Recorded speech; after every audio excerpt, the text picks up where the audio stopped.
Hi, everybody. Welcome back. Today, we are going to be talking about psychoactive drugs and specifically looking at how they connect to neurotransmitters. So, let's get on to it. Our definition of psychoactive drug is a chemical substance that alters one's mood, perception, and consciousness by changing the body's biochemistry.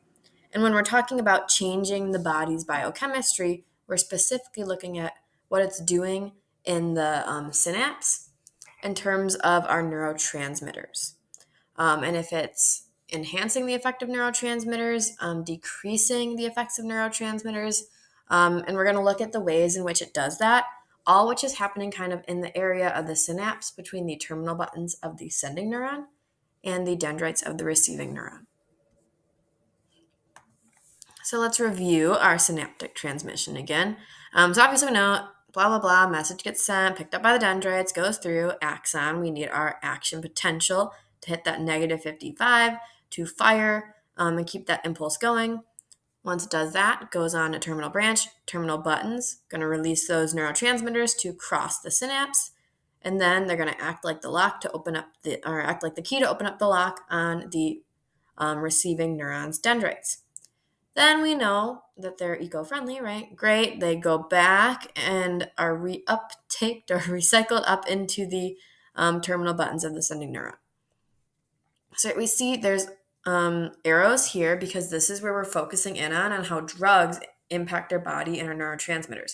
Drugs are either going to bind to the terminal buttons of the sending neuron or the dendrites of the receiving neuron to, like I mentioned, either increase or decrease the effects of neurotransmitters.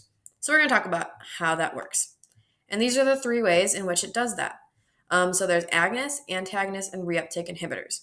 These are all going to bind to the terminal buttons or dendrites in different ways to, again, either increase or decrease the effect or presence of neurotransmitters in our body. So let's get on to it. Our first one we need to know are agonists.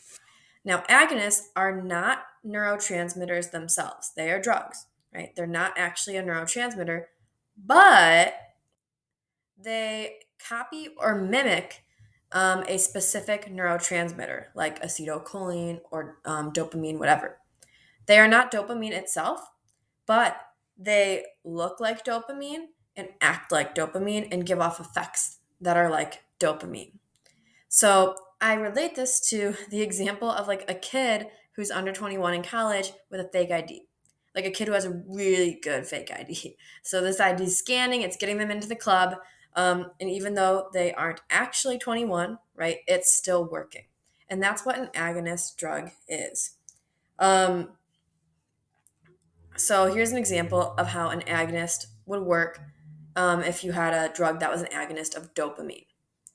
So say you had a dopamine agonist drug. It is not dopamine, but it's going to pose and look like dopamine so that it's going to walk on over or cross the synapse and go over to the dendrites of the receiving neuron. And remember, we talk about the key lock process. It's going to fit in like dopamine does. So it's going to be the same-ish shape of a key that dopamine is. It's not identical, but it's close enough that it's going to open the lock of the dendrites of that receiving neuron. So again, it's not actually dopamine itself, but it poses as dopamine and gets registered by the dendrites of the receiving neuron as being dopamine. And because it's picking it up and thinking that it's dopamine, even though it isn't, it's now going to give off the body that feeling of dopamine, that feeling of reward and pleasure. And that's why we're going to see as you're investigating this that a lot of drugs are connected to dopamine, especially agonists, because they're increasing our feelings of dopamine. And that's why they're so addictive, because they have those feelings of reward, pleasure, feel good, whatever. So again, agonists, your fake ID guy, not actually the neurotransmitter itself, but poses in shape and function of a specific neurotransmitter, and therefore increases the effect of whatever neurotransmitter it's being an agonist for. So say dopamine. Let's take a look at how this works on a visual level. So right here's the dendrites of the receiving neuron. An agonist drug would bind on there and would, again, it's not the same key as, say, something like dopamine, but it's going to look similar enough that it's going to work and unlock that lock and open up and be read by the neuron as being dopamine. So on the complete flip side, now we're going to have antagonists. Antagonist drugs do the opposite. So they are decreasing the effects of neurotransmitters in our body. And how they do this is by being a blocker. And I see the word antagonist, I think anti. So it's a blocker. And they block neurotransmitters from being released or kind of being released either by the terminal buttons or by being picked up by the receiving neuron's dendrites. So they're kind of blocking in either two ways. So again, it could be a block in which they are binding to the terminal buttons of the sending neuron and preventing the terminal buttons from releasing any neurotransmitters. Or it could be that they're binding to the dendrites of the receiving neuron and blocking those from picking up any of the neurotransmitters crossing over. So either of these two ways, they're blocking neurotransmitters from doing their job. And this is going to, in turn, reduce the effect of the neurotransmitter. So in our analogy here, I identify this guy as a good bouncer, right? He's blocking these neurotransmitters from getting into the club. So visually, we're seeing here, right? These are the X's blocking the neurotransmitters from accessing the dendrites of the receiving neuron. And this also could look like X's over on the terminal buttons, preventing them from even releasing neurotransmitters in the first place. So antagonists, I also think, like, if I were to like try and open my apartment and the key like got stuck and jammed in, and then I like get it out, but like it breaks off, so it's like stuck in the lock. If I were to get the correct key again, it still wouldn't work because I can't get the key in the lock because there's something in it blocking it. It's like jammed. That's kind of what an antagonist does. So here's a good picture to show that. So over here we see this is like an actual neurotransmitter. Let's say it's dopamine, for example. Right, neurotransmitter, these are the keys. Here's the lock of the dendrites of the receiving neuron, right? It's going to fit right in there. Boop, open up, cool. An agonist, we said, is the fake ID poser, right? So we see this is the agonist drug. It's not the same as the neurotransmitter, but look at it's the same in shape. Like the shape is similar enough that it's going to be registered as dopamine or whatever that neurotransmitter is, and be able to unlock that now receiving neurons dendrites. And again, that's going to increase the effect of whatever neurotransmitter it's copying. And then on the flip side, we have antagonist drugs. And we see here, right, the antagonist drug looks nothing like the neurotransmitter. And in fact, it's just there to block, right? It's completely blocking and jamming the little lock. So it's preventing, right? You see the neurotransmitter is going to bounce off now and go away. It's preventing and blocking any neurotransmitters from entering the body or from entering the receiving neurons dendrites. Okay, last one, we have reuptake inhibitors. Star this one in your notes because these ones are a little tricky. The reason being that I think the name's a little counterintuitive to like what you'd think it would be. So reuptake inhibitors. Remember, reuptake is where let's go back here, right? Okay, dendrites cross the synapse, they're crossing guards. Key lock, unlock the, lock on the dendrites of the receiving neuron. Did it, yay, huzzah. Go back and are recycled back up into the terminal buttons of the sending neuron. Now we're going to see here reuptakes inhibitors. If something's an inhibitor, it's preventing this. So a reuptake inhibitor drug will prevent the reuptake of neurotransmitters back into the receiving neuron. And what this does is cause, let's go back here to a photo. It's going to cause now, since all these neurotransmitters can't get back and recycle back up into the terminal buttons, they're just going to be floating around in the synapse all over.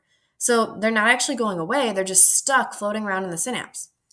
So we think that because they're not being reuptook or recycled back up into the terminal buttons, it kind of seems like there would be less neurotransmitters or they become less powerful or weaken, but this is actually not the case. Since they're floating around in the synapse, there's actually more of them. So the next time the neuron fires and releases those terminal, or the terminal buttons release the neurotransmitters, there's going to be even more because it's also going to go along with it, those ones that are already there in the synapse.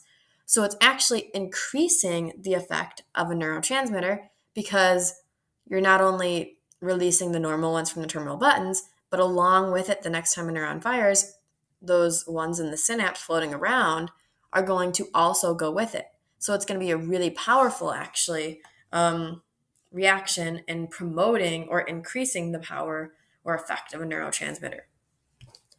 So reuptake inhibitor, again, I think if I saw this name just without context, I would think it's preventing or like decreasing the effect of a neurotransmitter, but that's the complete opposite. It's actually increasing the effect of a neurotransmitter.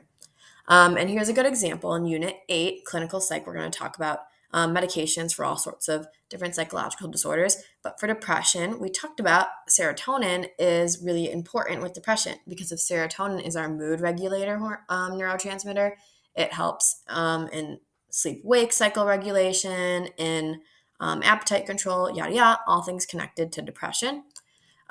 We know that if you have too little of serotonin, it's connected to depression. So you want a drug that's going to increase the serotonin in your body. And that's actually what a reuptake inhibitor does. So you're going to learn there's drugs called selective serotonin reuptake inhibitors, SSRIs. And those ones are going to actually increase, again, the presence of serotonin in your body. So it's going to help you, with your depression by giving you more serotonin. So pretty interesting. And then finally, we're going to end by talking about the 3 categories of psychoactive drugs. And just mainly with drugs for AP Psych, know the physiological reactions that they give your body. So in terms of physiological, like physical things on your body, so like you're sweating, your heart rate's increasing, whatever. And then psychological, meaning like how does it make you feel mentally and such. So, depressants we know slow down neural activity, depress the body, etc. Alcohol is a great example of this. That's why we can't drink and drive because it slows down our reaction time. Opioids are a subcategory in here, which are tied in with pain relief and very addictive. So things like heroin, codeine, morphine, etc. Stimulants are the opposite. They excite our body and speed things up. So caffeine, nicotine, amphetamines, cocaine, all examples. Hallucinogens are the ones that provide psychedelic effects, so they're altering your sense of reality and creating false sensory experiences. So these are things like LSD, ecstasy, etc. Marijuana is unique in that it's going to fall in multiple of these categories. It could be a depressant, but also it could be read as a hallucinogen because of the THC, which is sometimes an active ingredient in there. All right. So the stuff you're going to do on your own now is going to help you in terms of knowing like which neurotransmitters are connected to which drug, and things like which drugs are agonists, antagonists, etc. So just all good things to know. And there you have it. Go forth and have a lovely day.